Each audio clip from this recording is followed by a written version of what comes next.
Previously, in episode 2, Anya wanted to help Lloyd achieve his mission to get closer to Damien. She knows that Damien has a favorite dog named Max. So she asks her parents if she could adopt a dog to use it as a medium to be closer to Damien.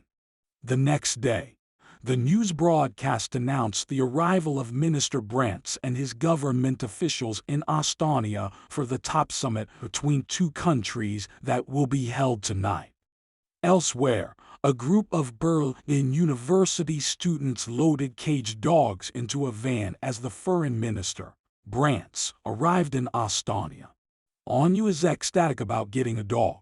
But when her parents take her to the pet shop, they only find ugly and ferocious-looking dogs.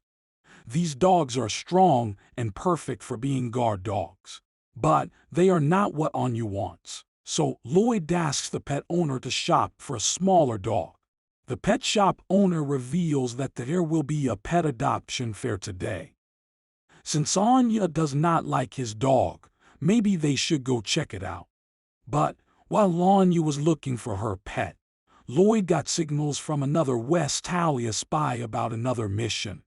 So he tells Anya and Lloyd to go to the animal shelters while he goes to the toilets. Lloyd goes to the headquarters to be briefed on the emergency mission.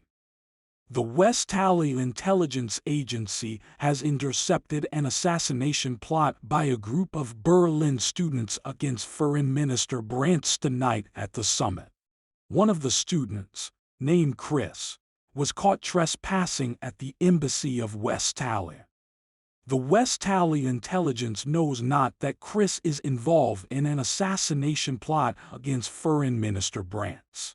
But Chris does not reveal any other information. Chris tells the handler in the interrogation room that he will not sell out his friend. But handler reveals that they caught their leader. So she does not need him anyway. The leader of the terrorists is named Keith Kepler. He is escorted by two agents and crosses paths with Chris. As soon as Keith spots Chris, he blurts out that the whole plot was Chris' plan, and he is willing to cooperate and tell them everything they want to know if they let him go.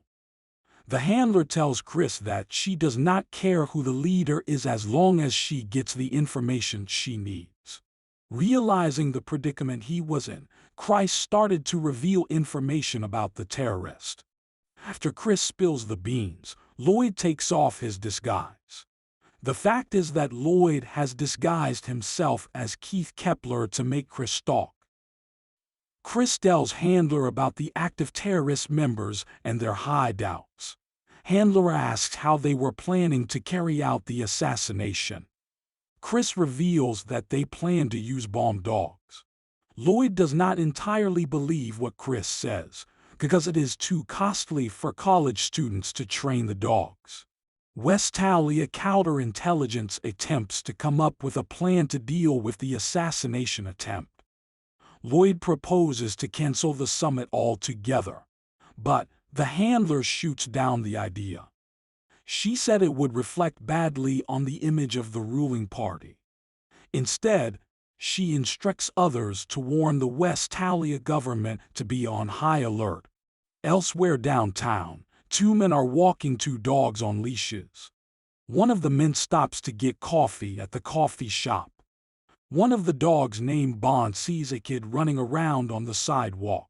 Suddenly, a plank of wood falls off the roof and is about to hit the boy.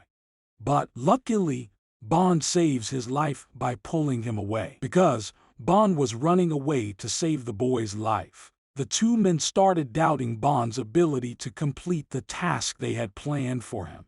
But they decided it is too late to change the plan.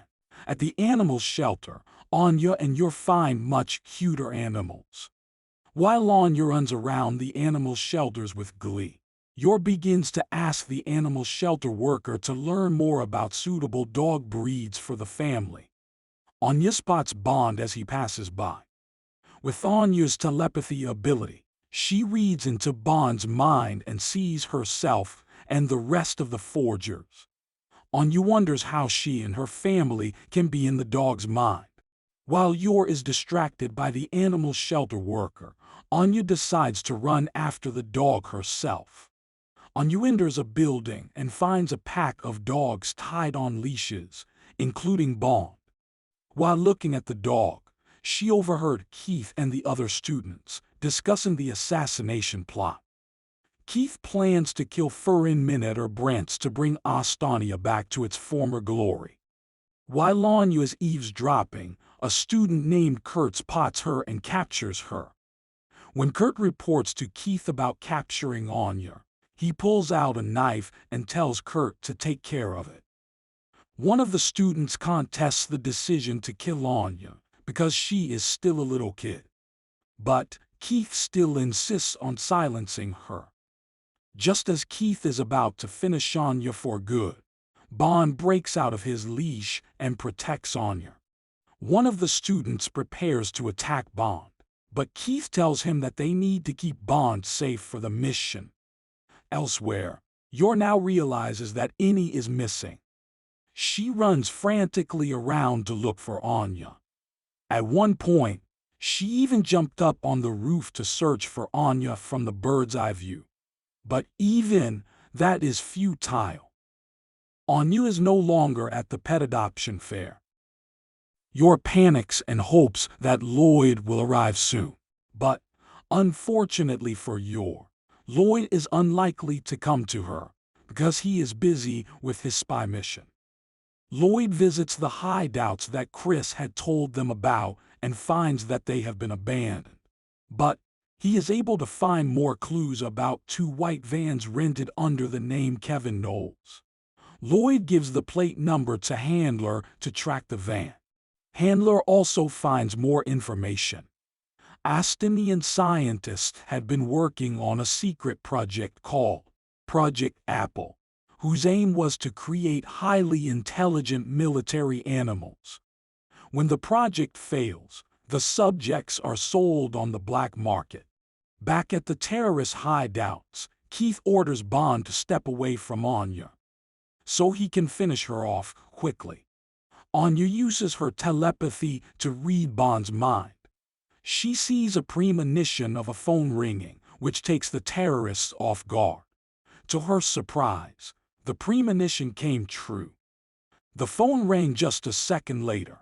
Back at the terrorist hideouts, Keith orders Bond to step away from Anya so he can finish her off quickly. Anya uses her telepathy to read Bond's mind. She sees a premonition of a phone ringing, which takes the terrorists off guard. To her surprise, the premonition came true. The phone rang just a second later. While Anya rides on Bond's back like a horse to escape from the terrorists, she realizes that Bond has the power of premonition and can see into the future. Anya tries to ride toward the pet fair so Yor can protect both of them, but Bond keeps moving in the opposite direction. Keith yells at his lackeys for letting Anya escape, and he orders Kurt to come with him to bring Bond back. Keith then orders the rest of the terrorists to abandon the hideout. Anya tries to get Bond to stop, but he just keeps running. Anya then decides to guide Bond to the police station, but Bond ends up running in a circle. Keith and Kurt finally catch up with them. Anya then tries to turn around, but Keith's dog stops them before they can. Yor jumps out of nowhere and kicks Kurt to the ground. Yor bravely saves Anya. She mistook Keith for the kidnappers she hear about on the news. Keith stands dumbfounded by the attack while Kurt lies unconscious on the ground. This is the end of episode 3. But what will happen to Bond and the assassination plot? Stay tuned for episode 4.